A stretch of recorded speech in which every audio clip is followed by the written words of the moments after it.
안녕하세요. 저는 올해 40대 초반이 된 한 남자의 아내입니다. 제 입으로 이런 말을 하기 좀 낯이 뜨거운 말일 수도 있지만 솔직히 제가 봐도 저는 타고나게 좋은 몸매와 호감형 얼굴을 가지고 있습니다. 결혼 전에 저를 따라다니는 남자가 정말 많았고 저와 교제를 원하는 남자들의 대시를 많이 받았지만 번번이 거절해야만 했던 이유가 있었는데 바로 엄한 집안 분위기 때문이었습니다. 항상 집에 일찍 들어가야만 했기 때문에 남자와 교제할 만한 시간이 별로 없었고 그러다가 제가 21살이 되면서 지금의 남편을 만나게 됐습니다. 처음에 이 남자를 만났을 때는 제가 연애를 하고 있다는 사실을 집안에는 비밀로 했고 어느 순간 결혼할 때가 되어서는 집안의 엄청난 반대에도 불구하고 제가 너무나도 사랑하는 사람이기에 결혼을 하게 되었습니다. 남편은 저보다 7살이 많았고 저의 첫 남자이고 부부 생활에도 아무런 문제가 없어요. 그러나 문제는 결혼을 너무 일찍 했기 때문에 저는 아직 어리고 하고 싶은 것도 많고 욕구도 많았습니다. 특히나 밖에 나가서 친구들과 만나다 보면 제가 결혼했다는 걸 상상도 하지 못하고 저에게 다가오는 남자들이 정말 많았습니다. 연락처를 좀 가르쳐 달라거나 같이 술을 마시러 가는 게 어떻냐는 말이었죠. 처음에는 그런 게 신기해서 즐기기만 했는데 어느 순간부터 그런 게 너무 많아지니까 거부감이 들었습니다. 제가 일찍 결혼을 해서 당시에만 하더라도 결혼한 친구가 주변에 한 명도 없었습니다.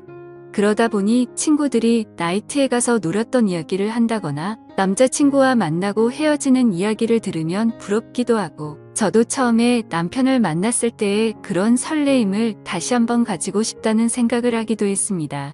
그러다가 정말 제 인생에서 큰 사건이 하나 터지게 됐습니다. 3년간 남편만 보고 살았던 저에게 한 번의 외도로 인해 저의 인생이 180도 달라지게 됐습니다. 정말 의도적으로 바람을 피운 것은 아닙니다. 저는 실수라고 말하고 싶지만 어느 순간에는 저도 제 자신을 주체하지 못하고 있더라고요.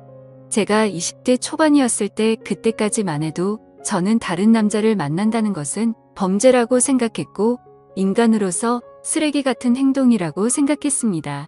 그날도 여느 때와 다름없이 퇴근하는 남편을 위해 요리를 하고 있었어요. 현관문 열리는 소리에 남편을 맞이하러 달려나가니 울상을 짚고 들어와 한숨을 쉬는 남편에게 놀라서 물어봤습니다. 자기야, 무슨 일 있어? 아, 속상해. 오늘 휴대폰을 잃어버렸지. 뭐야? 그 휴대폰은 산지 얼마 안 됐고 할부도 아직 많이 남아있는 상태였습니다. 저는 아쉽지만 그냥 잊어버리라고 얼마나 정신없게 일했으면 휴대폰을 다 잃어버리냐고 남편의 엉덩이를 토력거려주고 다시 하나 더 사면 된다고 위로했습니다. 그런데 문제는 그 다음날에 남편 번호로 저에게 전화가 왔어요. 여보세요? 저희 가게에 핸드폰 맡기고 가신 가족분 되시나요? 네, 누구시죠? 어제 가게에 방문한 손님이 휴대폰을 맡기고 술을 20만원치 먹었는데 계산도 안 하고 휴대폰을 찾아가지도 않으셔서요. 여기 저장된 번호로 연락해봤어요. 저는 처음에 그 말을 듣고 남편을 의심했지만 그럴 리가 없다고 생각했기 때문에 알아보니까 누군가 휴대폰을 주워서 가게에 맡기고 외상으로 술을 먹은 것이었습니다. 가게 주인은 휴대폰을 찾아가려면 술값을 가지고 술집으로 오라는 말을 했습니다. 돈은 아깝지만 그래도 남편이 알면 좋아할 거라는 생각으로 약속한 시간에 맞춰 택시를 타고 술집을 찾아갔습니다. 그때 시간이 오후 5시 정도였는데 제가 갔을 때 그곳은 이제 막 가게를 오픈하고 있었어요. 문 앞에 주인으로 보이는 젊은 남자가 있었습니다. 휴대폰 찾으러 왔다고 말하자 가게에 있다며 지하 2층인 술집으로 저를 데리고 갔습니다. 휴대폰을 확인하자 남편 것이 맞았는데 20만원을 주기에는 너무 아까웠습니다. 솔직히 저희 남편이 잘못한 게 아니고 이걸로 술 먹은 다른 남자가 잘못한 건데 왜 그 돈을 제가 물어줘야 되나 싶더라고요. 그러다 문득 그 남자의 외모를 살펴봤습니다. 머리카락은 굉장히 길었고 통이 큰 바지를 입었으며 자기 사이즈보다 적어도 몇 개는 더 커 보이는 와이셔츠를 입어서 그런지 꼭 무슨 힙합하는 청년처럼 생겼더라고요. 걷는 걸음걸이도 껄렁하고 팔에는 문신이 보였는데 깔끔한 정장만 입고 다니는 제 남편과는 정반대의 자유로운 느낌이 많이 풍기는 오빠였습니다. 생긴 것만 보면 제가 좋아하는 얼굴상으로 제법 잘생겼지만 옷 입는 게 영 마음에 들지 않았습니다. 저도 제가 왜 그랬는지 모르지만 갑자기 그 남자에게 한 가지 제안을 하게 되었습니다. 여기 혹시 관심 있으면 술값 20만 원치만큼 오늘 그쪽이랑 같이 시간 보내줄 수 있는데 어때요? 솔직히 이건 정말 어처구니 없는 제안이었습니다. 말하는 동시에 저는 얼굴이 빨갛게 달아올랐거든요. 그 남자는 놀라는 듯 하다가 갑자기 술집 문을 걸어 닫으면서 저에게 다가왔습니다. 그 남자는 저에게 묻더군요. 그 말 진심이에요. 정말 하고 싶어요. 저는 20만 원이라는 금액이 아까운 것도 아까운 것이지만 그 남자에 대한 호기심이 더 컸던 것 같습니다. 그래서 그냥 한 번쯤 해보는 건 어떨까 하는 생각이 들었던 것이죠. 저는 다시 한번 말했습니다. 진심이에요. 대신에 오늘 일은 확실하게 비밀로 해줘야 해요. 그리고 오늘 딱 한 번만이에요. 그렇게 그 남자와 갑작스럽게 가게 안에서 일을 치른 후에 휴대폰을 돌려받고 집으로 돌아왔습니다. 이것이 제 첫 외도의 시작이었습니다. 이왕 외도를 할 거면 좀 로맨틱하게 했어야 됐는데 너무 난장판이었다는 생각이 들더군요. 그날 밤 이후로 술집 주인은 저에게 가끔 연락을 해왔지만 저는 연락을 받지 않았습니다.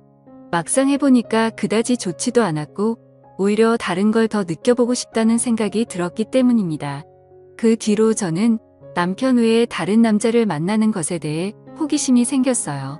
많은 사람을 만났다가는 남편이 알게 될까봐 걱정이 되었고 집에만 있는 저로서는 다른 남자를 접할 기회가 쉽지 않았습니다.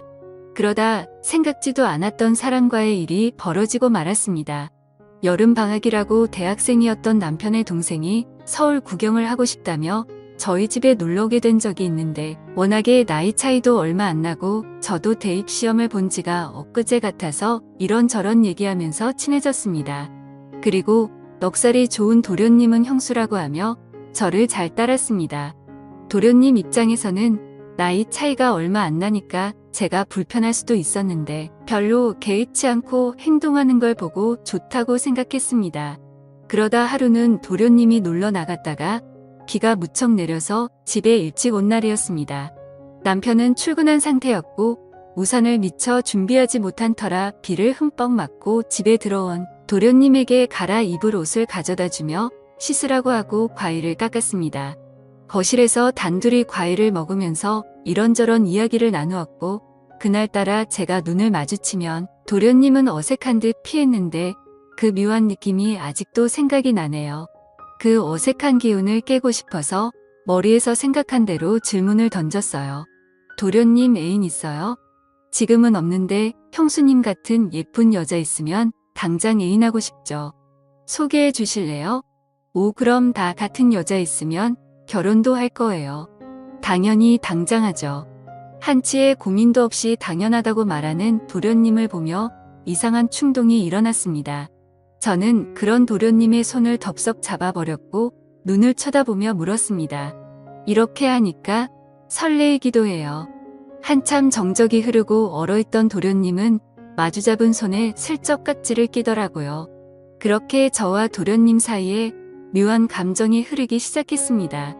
그 일이 있고 나서 남편에게는 도련님 서울 구경시켜준다고 말하고 일주일 동안 대놓고 데이트를 했습니다. 그 나이 또래들처럼 설레는 연애를 다시 하는 것 같아서 며칠 동안은 정말 두근거리고 신났었습니다. 하지만 그것도 역시나 오래가지는 못하더라고요.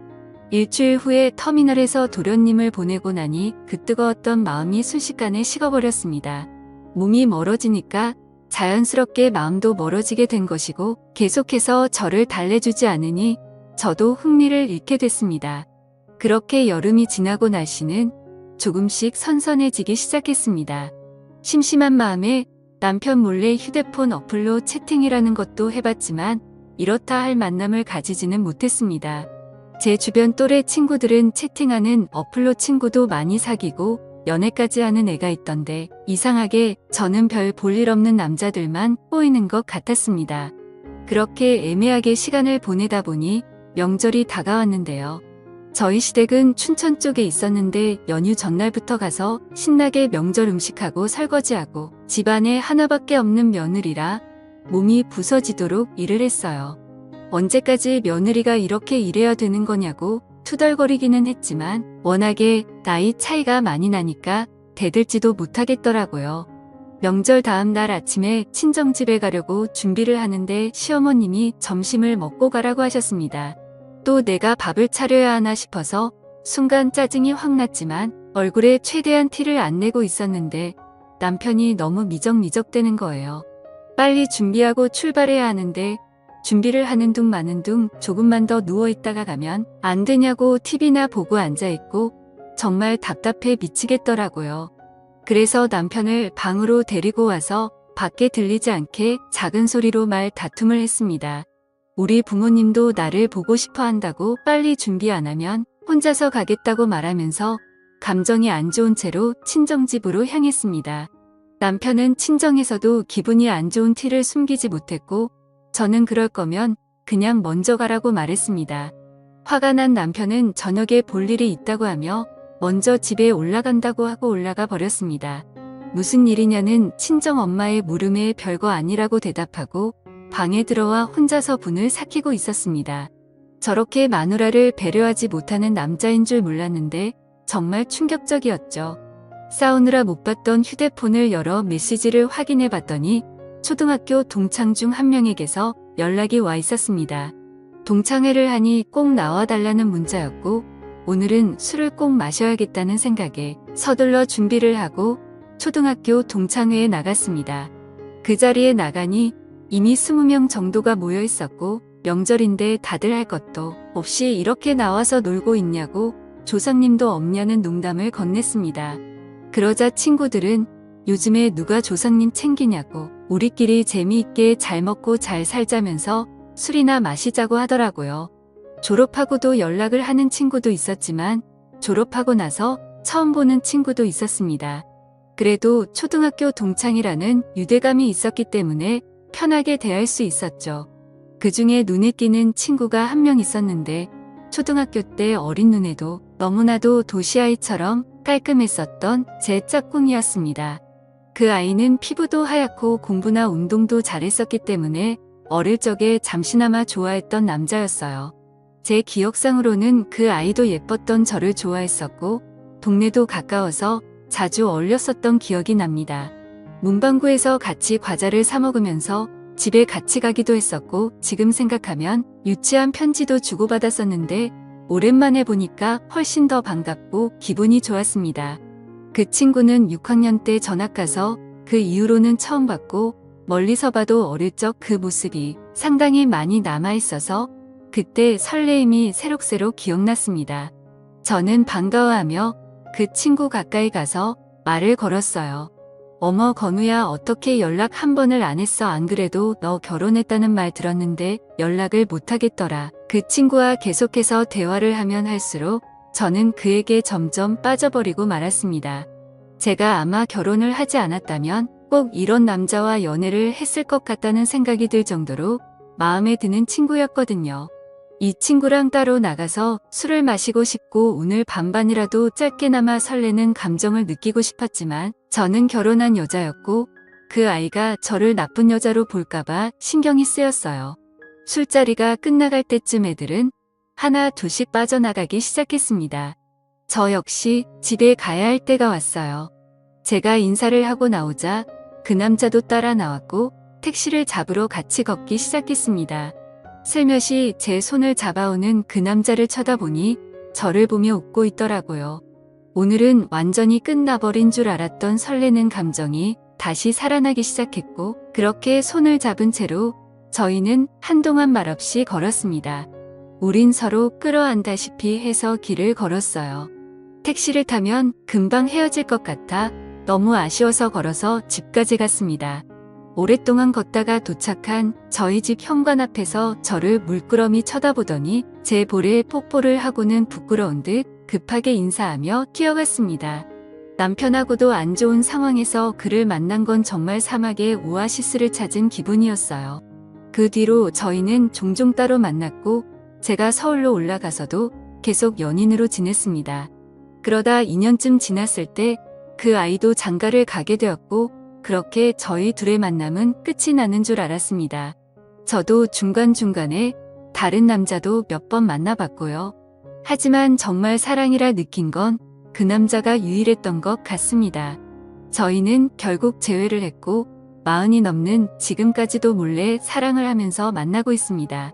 저의 두 번째 서방님이고 이제 더 이상의 다른 사랑은 원치 않고 두 남자만 바라보며 살아보려 합니다. 너무 어린 나이에 결혼을 한 게 문제인 걸까요? 저도 가끔씩 제가 왜 이러는지 모르겠지만 도저히 빠져나올 수가 없습니다. 솔직히 말하면 왜 빠져나와야 하는지 잘 모르겠습니다. 이렇게 어리고 아름다운 나이에 기억에 남는 연애도 못 해보고 결혼해서 답답하게 살다가 갈 바에는 이렇게 사랑을 즐기며 사는 게 더 남는 장사가 아니냐는 생각이 듭니다. 둘 중에 어떤 남자를 선택하고 싶지는 않아요. 상처 주는 여자가 되기는 싫거든요. 그냥 이렇게 두 남자를 바라보면서 사는 것도 충분히 가능해서 이렇게 살아가려고 하는데 무슨 큰 문제라도 되는 건 아니겠죠. 제 마음속에는 방이 2개이기 때문입니다. 지금까지 읽어주신 모든 분들 감사합니다. 구독과 좋아요, 알림 설정 눌러주시고 재밌는 사연 또 들으러 와주세요. 그럼 모두들 행복한 하루 보내세요.